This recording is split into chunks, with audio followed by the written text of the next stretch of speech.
Glad to have you here. In this post-Christmas mystery, a priceless blue gemstone has gone missing. Who is the thief?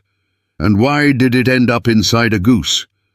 Let's join Sherlock Holmes as we uncover the unbelievable truth behind this strange case. Had called upon my friend Sherlock Holmes upon the second morning after Christmas, with the intention of wishing him the compliments of the season.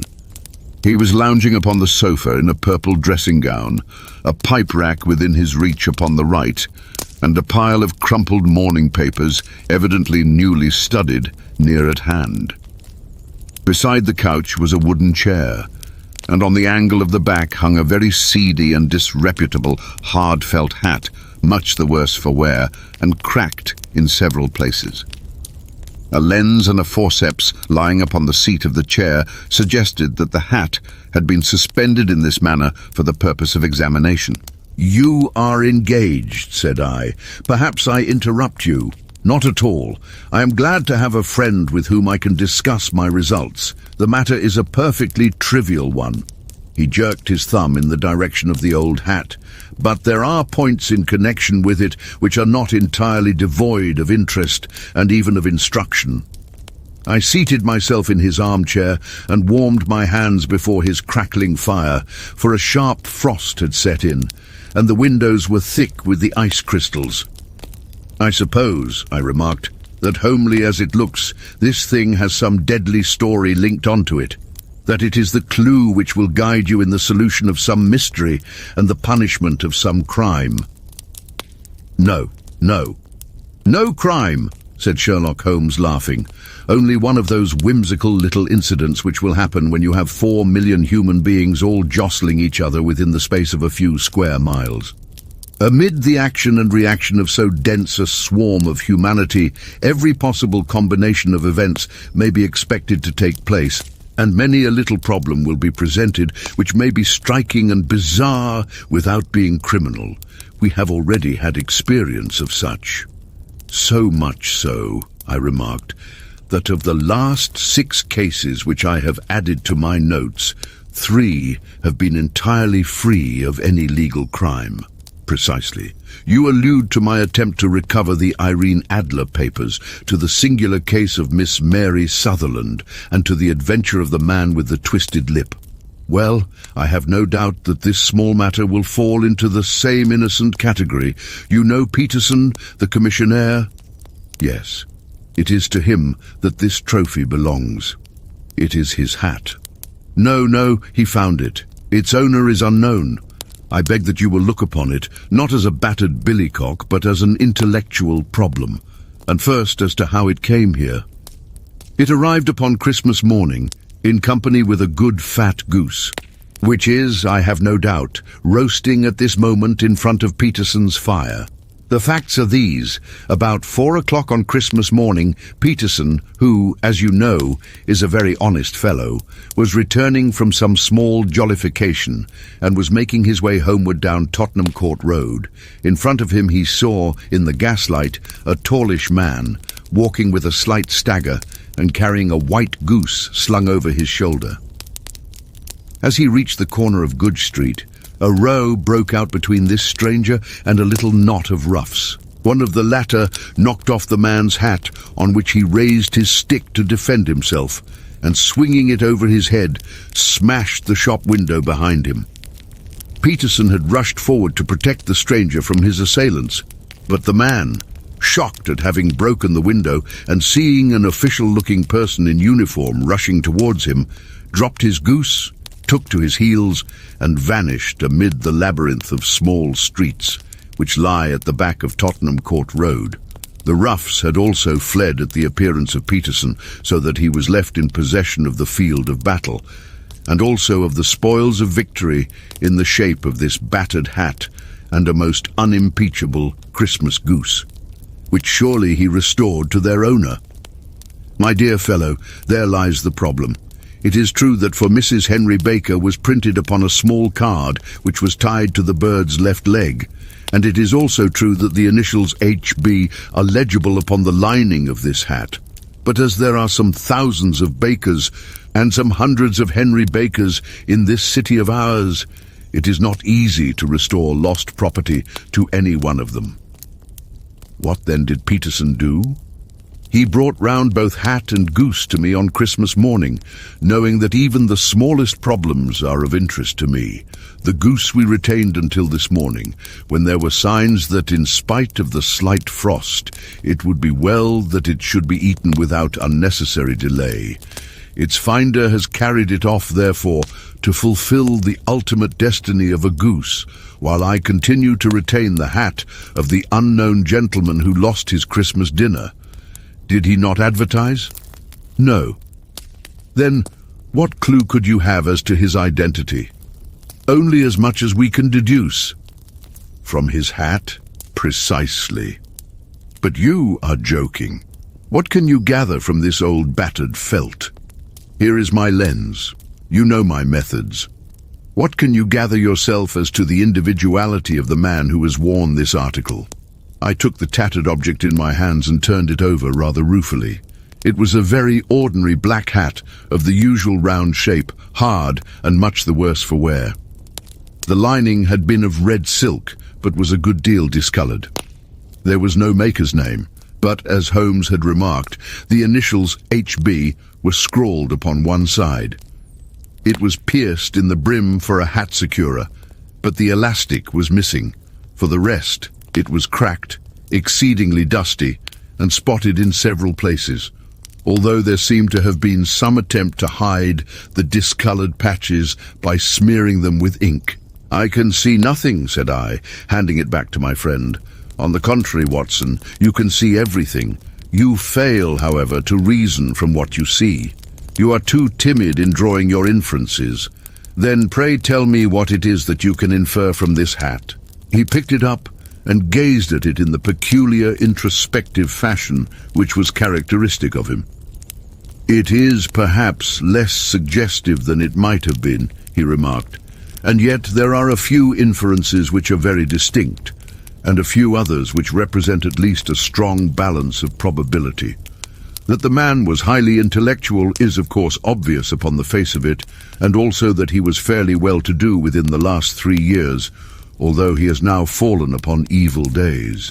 He had foresight, but has less now than formerly, pointing to a moral retrogression which, when taken with the decline of his fortunes, seems to indicate some evil influence, probably drink, at work upon him. This may account also for the obvious fact that his wife has ceased to love him.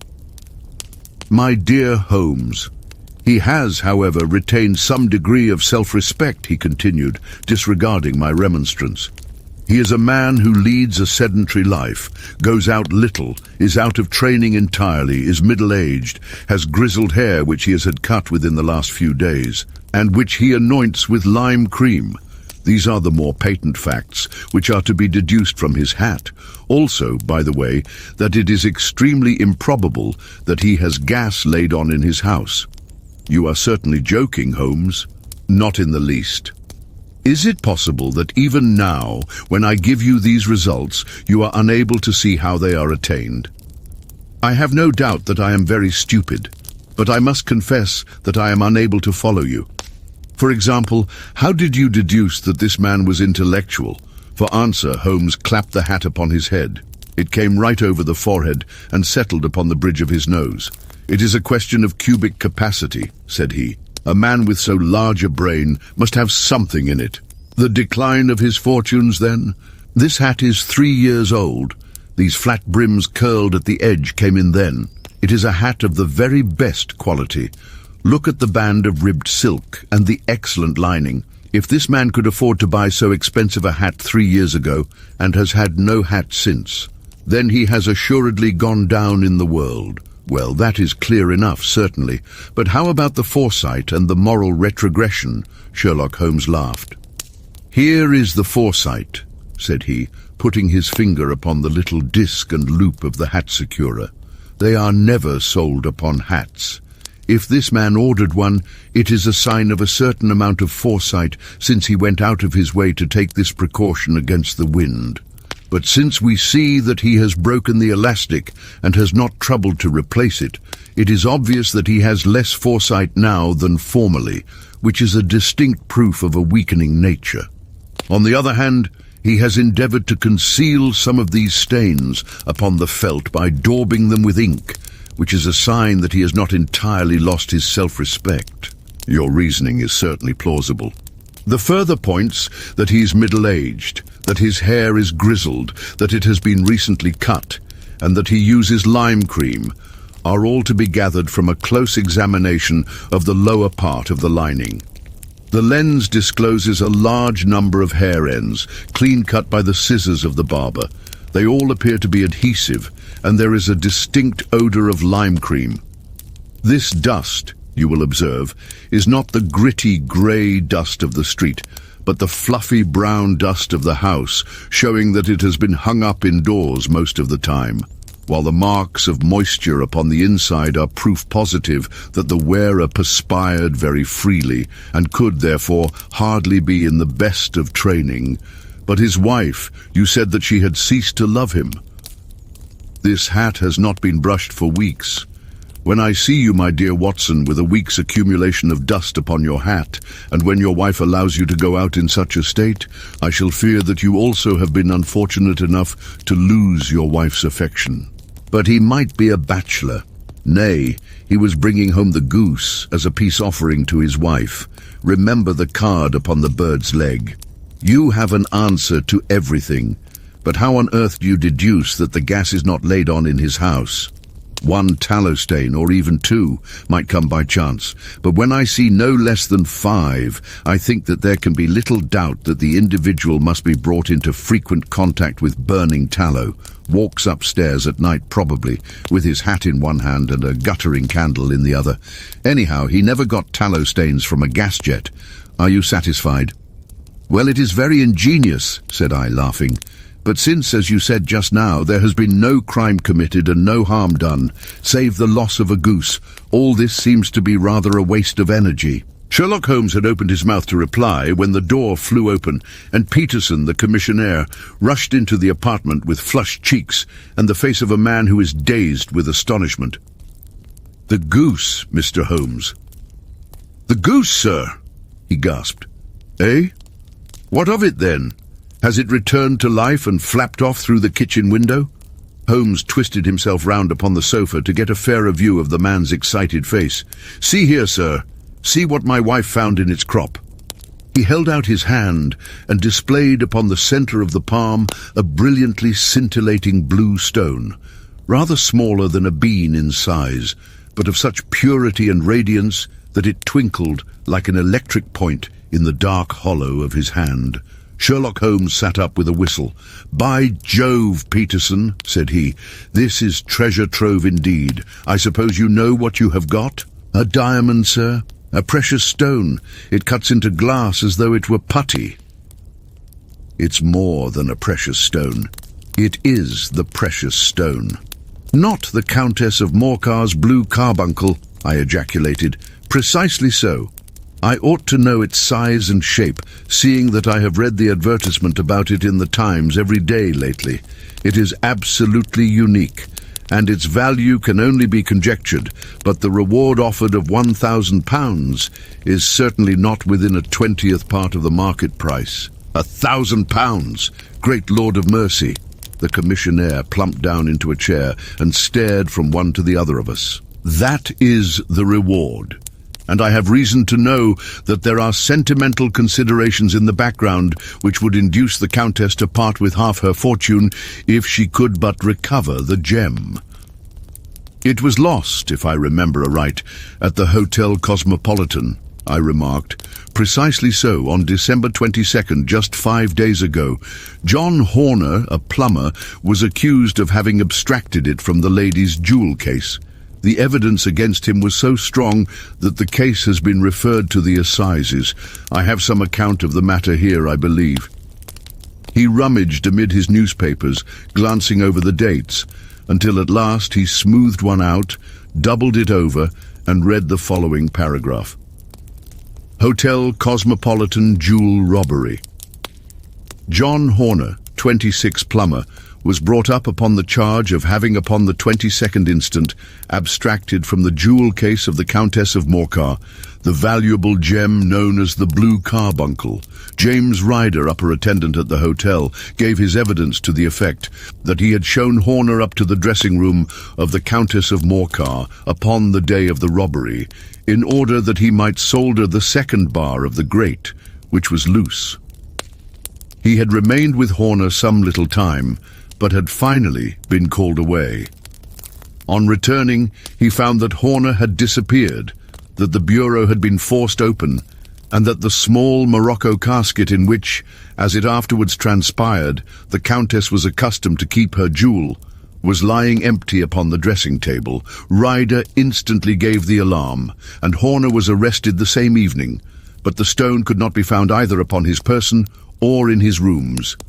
Catherine Cusack, maid to the Countess, deposed to having heard Ryder's cry of dismay on discovering the robbery, and to having rushed into the room, where she found matters as described by the last witness. Inspector Bradstreet, B Division, gave evidence as to the arrest of Horner, who struggled frantically and protested his innocence in the strongest terms.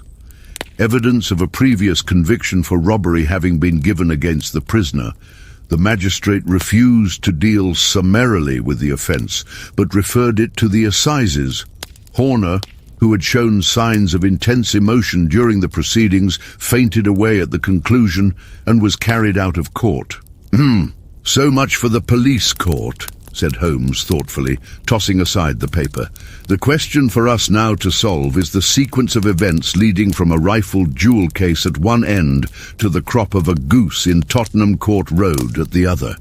You see, Watson, our little deductions have suddenly assumed a much more important and less innocent aspect. Here is the stone.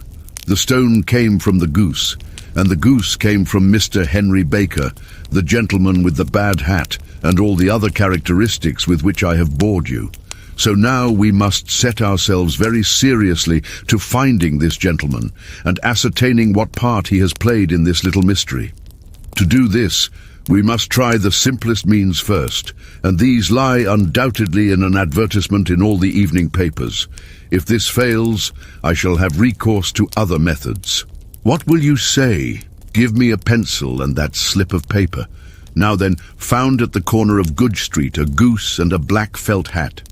Mr. Henry Baker can have the same by applying at 6:30 this evening at 221B Baker Street. That is clear and concise. But will he see it?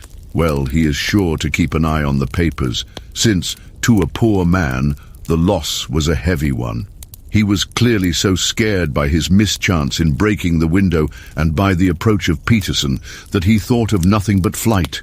But since then he must have bitterly regretted the impulse which caused him to drop his bird. Then again, the introduction of his name will cause him to see it, for everyone who knows him will direct his attention to it. Here you are, Peterson. Run down to the advertising agency and have this put in the evening papers. In which, sir? Oh, in the Globe, Star, Pall Mall, St. James's, Evening News, Standard, Echo, and any others that occur to you. Very well, sir. And this stone? Ah, yes, I shall keep the stone. Thank you. And I say, Peterson, just buy a goose on your way back, and leave it here with me, for we must have one to give to this gentleman in place of the one which your family is now devouring.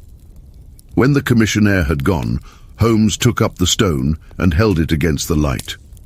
It's a bonny thing, said he. Just see how it glints and sparkles. Of course it is a nucleus and focus of crime. Every good stone is. They are the devil's pet baits. In the larger and older jewels, every facet may stand for a bloody deed. This stone is not yet 20 years old. It was found in the banks of the Amoy River in southern China, and is remarkable in having every characteristic of the carbuncle, save that it is blue in shade instead of ruby red. In spite of its youth, it has already a sinister history. There have been 2 murders, a vitriol throwing, a suicide, and several robberies brought about for the sake of this 40-grain weight of crystallized charcoal. Who would think that so pretty a toy would be a purveyor to the gallows and the prison? I'll lock it up in my strongbox now and drop a line to the Countess to say that we have it. Do you think that this man Horner is innocent? I cannot tell. Well then, do you imagine that this other one, Henry Baker, had anything to do with the matter?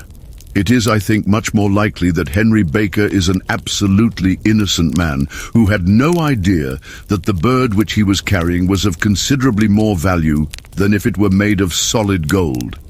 That, however, I shall determine by a very simple test if we have an answer to our advertisement. And you can do nothing until then. Nothing. In that case, I shall continue my professional round, but I shall come back in the evening at the hour you have mentioned, for I should like to see the solution of so tangled a business. Very glad to see you. I dine at 7. There is a woodcock, I believe. By the way, in view of recent occurrences, perhaps I ought to ask Mrs. Hudson to examine its crop. I had been delayed at a case, and it was a little after 6:30 when I found myself in Baker Street once more. As I approached the house, I saw a tall man in a Scotch bonnet, with a coat which was buttoned up to his chin, waiting outside in the bright semicircle which was thrown from the fanlight. Just as I arrived, the door was opened, and we were shown up together to Holmes's room.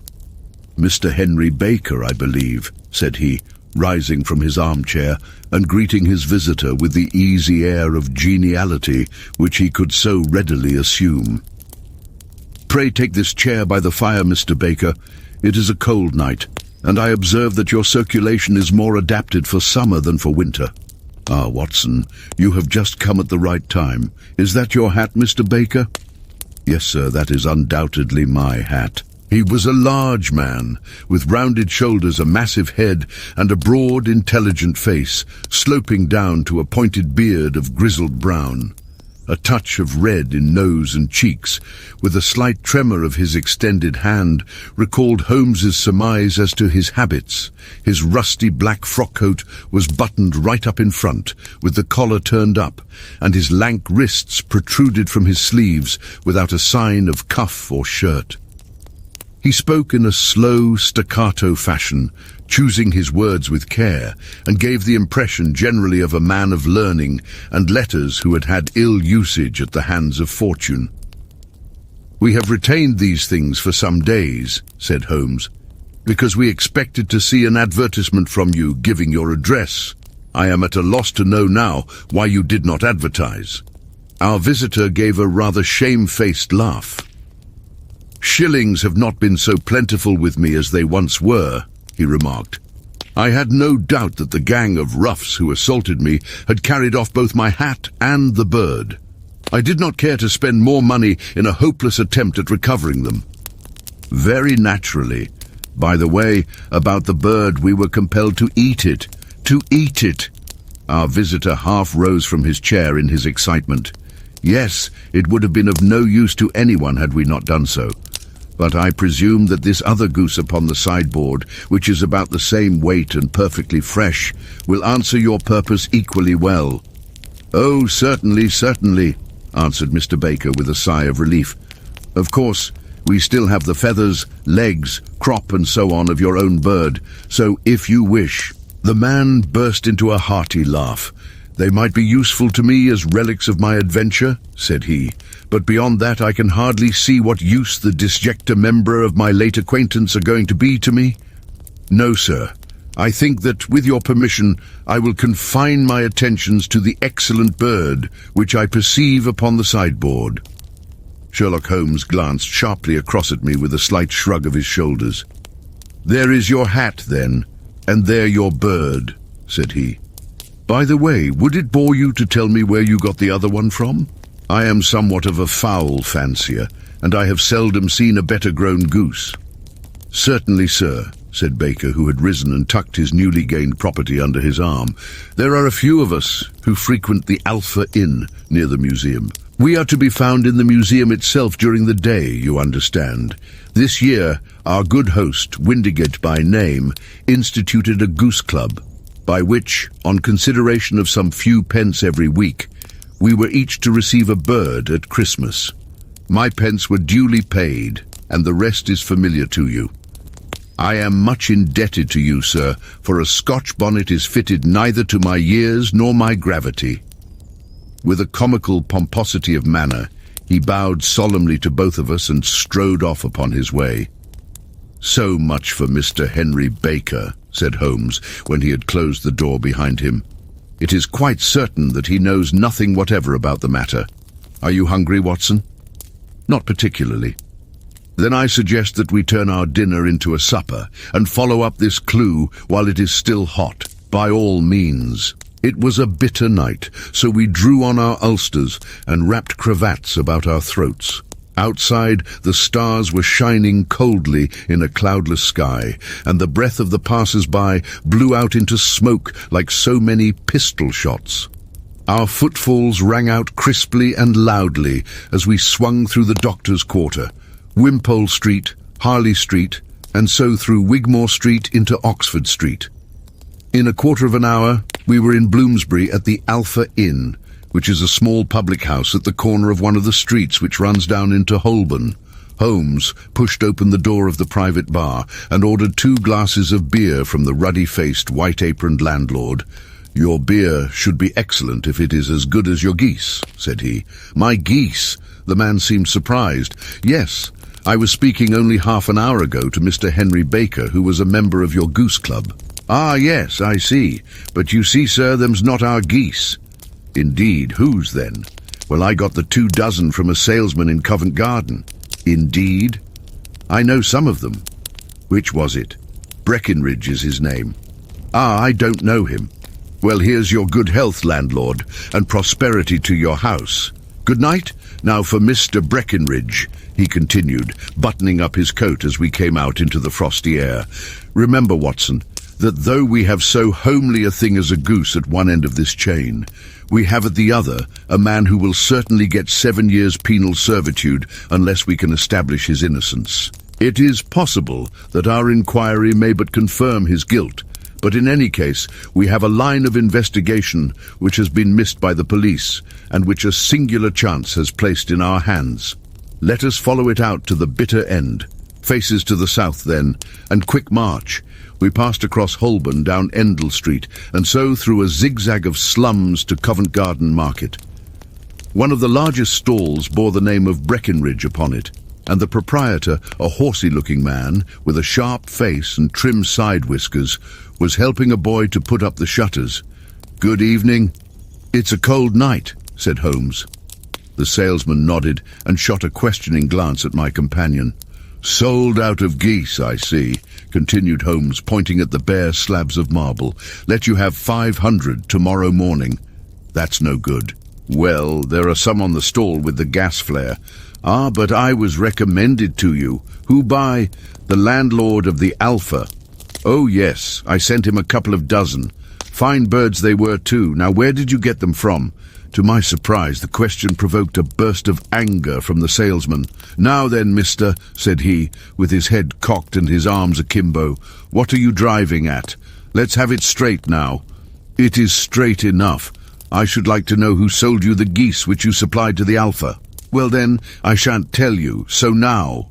"Oh, it is a matter of no importance, but I don't know why you should be so warm over such a trifle." "Warm? You'd be as warm, maybe, if you were as pestered as I am. When I pay good money for a good article, there should be an end of the business. But it's, where are the geese? And who did you sell the geese to? And what will you take for the geese?" One would think they were the only geese in the world to hear the fuss that is made over them.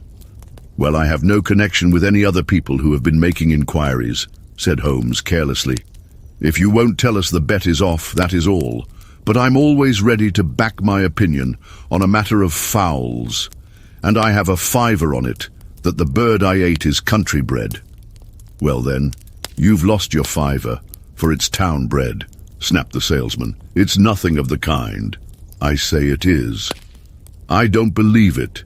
Do you think you know more about fowls than I, who have handled them ever since I was a nipper? I tell you, all those birds that went to the Alpha were town bred." "You'll never persuade me to believe that. Will you bet, then?" "It's merely taking your money, for I know that I am right. But I'll have a sovereign on with you. just to teach you not to be obstinate." The salesman chuckled grimly. "Bring me the books, Bill," said he. The small boy brought round a small, thin volume and a great greasy-backed one, laying them out together beneath the hanging lamp. "Now then, Mr. Cocksure," said the salesman, "I thought that I was out of geese, but before I finish you'll find that there is still one left in my shop. You see this little book? Well, that's the list of the folk from whom I buy. Do you see? Well then, here on this page are the country folk, and the numbers after their names are where their accounts are in the big ledger. Now then, you see this other page in red ink? Well, that is a list of my town suppliers. Now look at that third name, just read it out to me. Mrs. Oakshott, 117, Brixton Road, 249, Red Holmes. Quite so, now turn that up in the ledger." Holmes turned to the page indicated. "Here you are, Mrs. Oakshott, 117 Brixton Road, egg and poultry supplier. Now then, what's the last entry? December 22nd, 24 geese at 7 shillings, 6 Ds. Quite so, there you are. And underneath, sold to Mr. Windigate of the Alpha at 12 seconds. What have you to say now?" Sherlock Holmes looked deeply chagrined. He drew a sovereign from his pocket and threw it down upon the slab, turning away with the air of a man whose disgust is too deep for words. A few yards off, he stopped under a lamp-post and laughed in the hearty, noiseless fashion which was peculiar to him. "When you see a man with whiskers of that cut and the pink 'un protruding out of his pocket, you can always draw him by a bet," said he. "I dare say that if I had put £100 down in front of him, that man would not have given me such complete information as was drawn from him by the idea that he was doing me on a wager.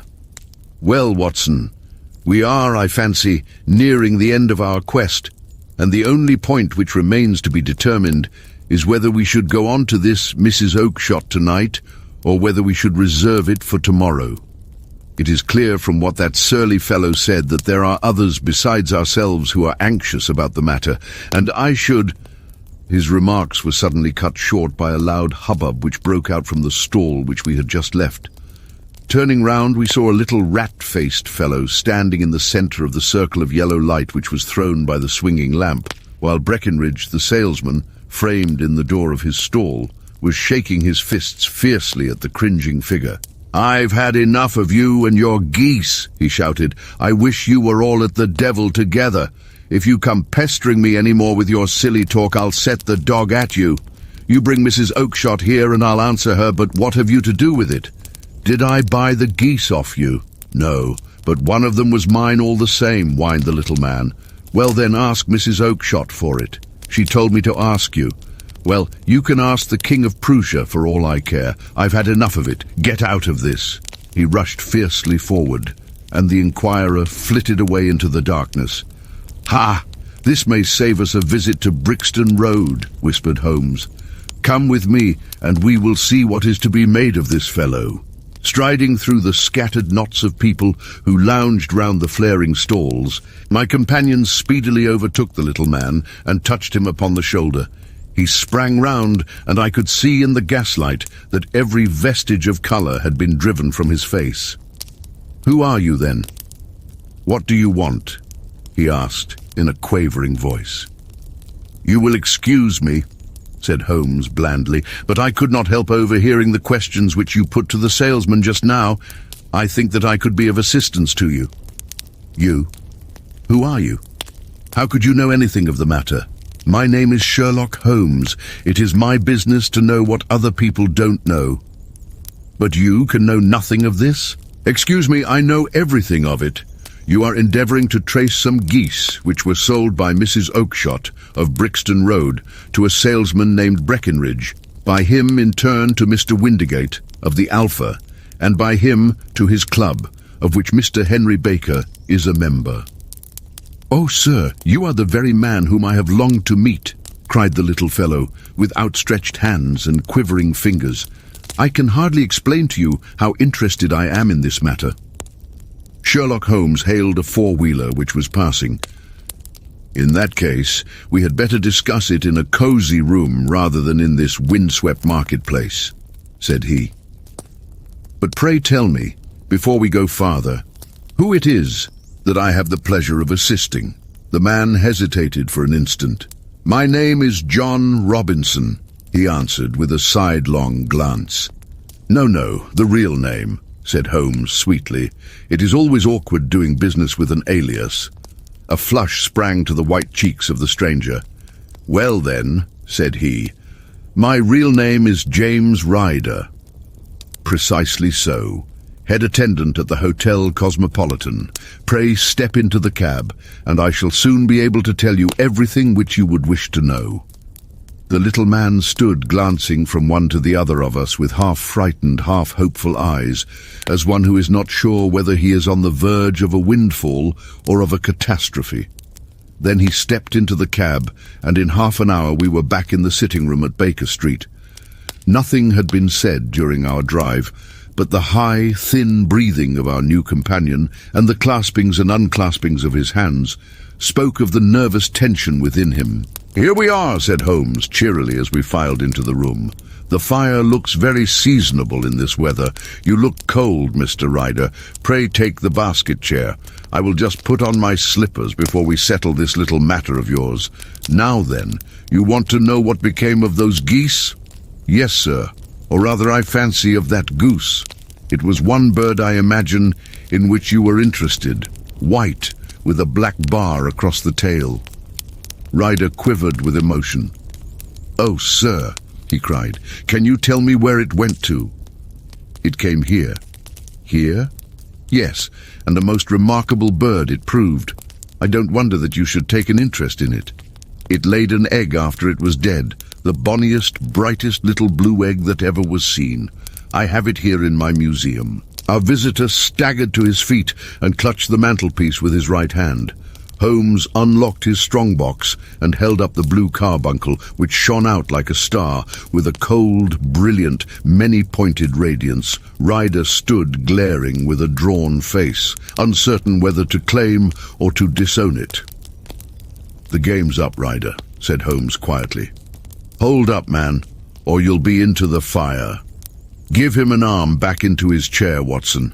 He's not got blood enough to go in for felony with impunity.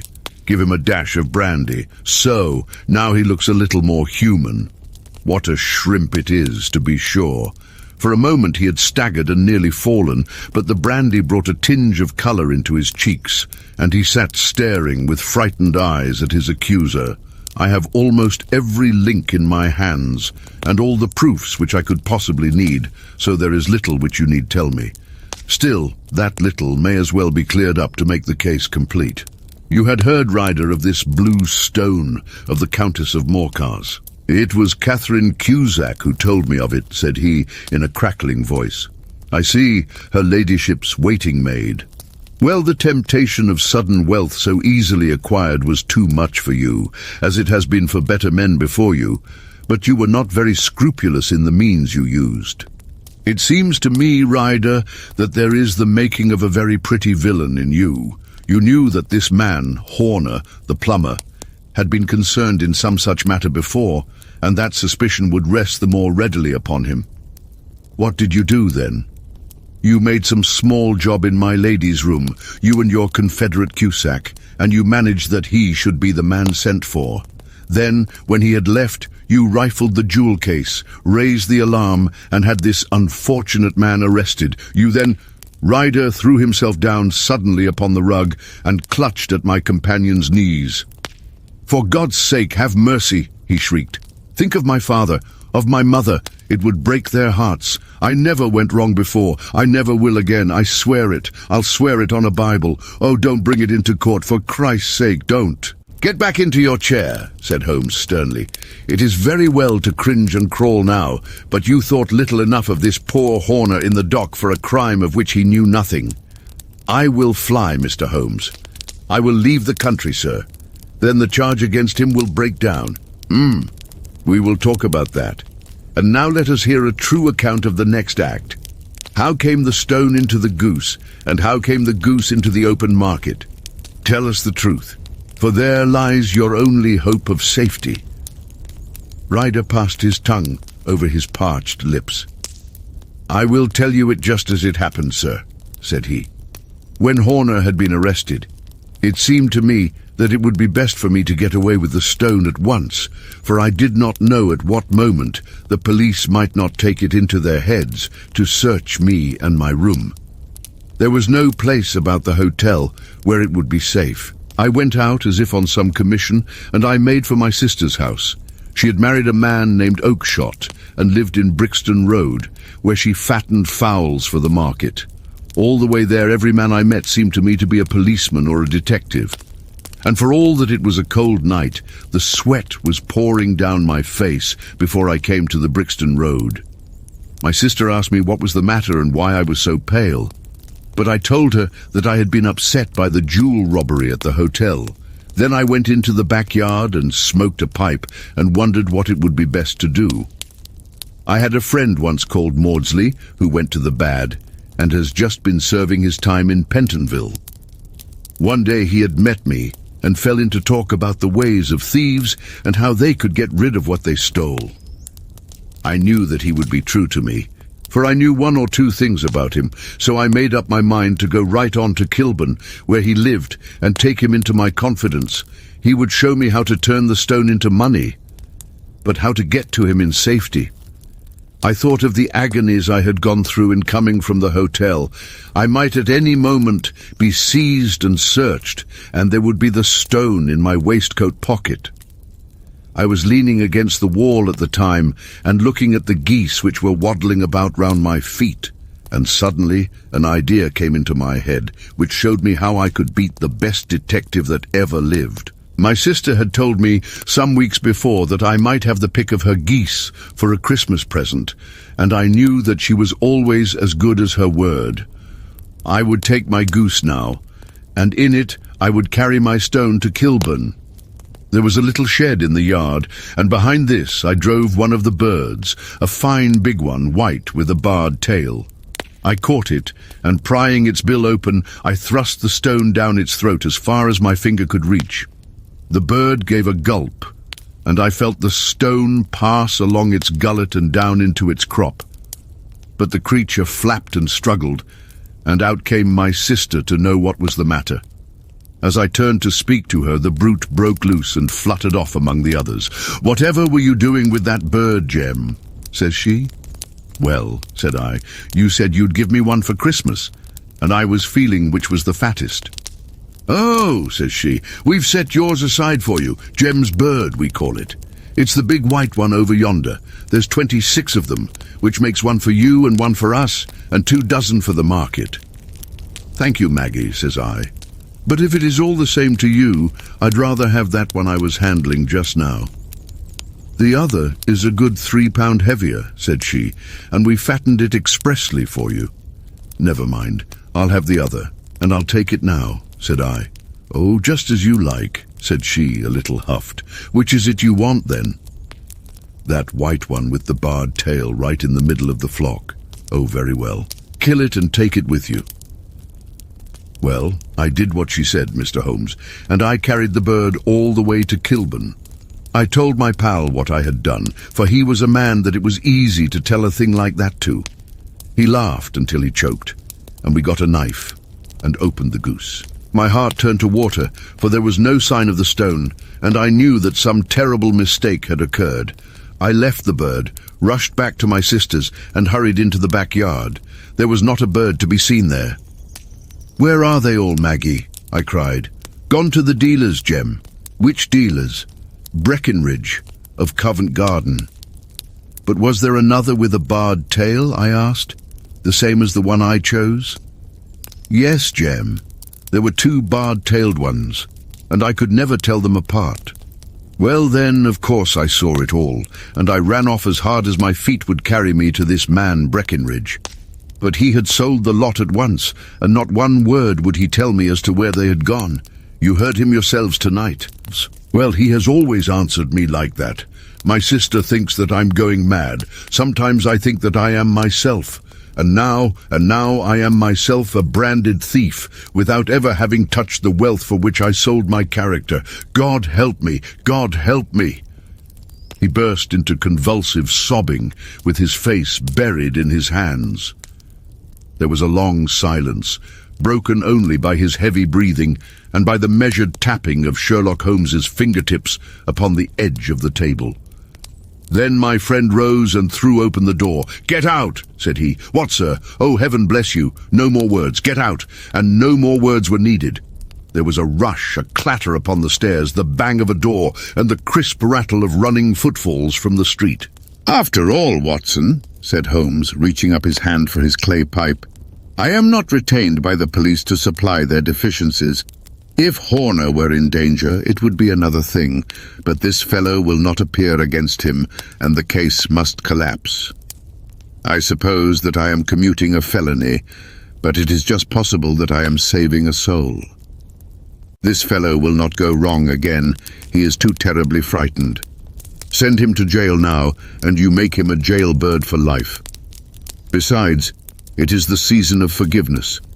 Chance has put in our way a most singular and whimsical problem, and its solution is its own reward. If you will have the goodness to touch the bell, Doctor, we will begin another investigation, in which also a bird will be the chief feature." Our story comes to a close here. Thank you for joining us on this adventure today, but Sherlock Holmes's journey of solving mysteries never truly ends. We'll be back soon. If you enjoyed this story, don't forget to like, subscribe, and share your thoughts in the comments below.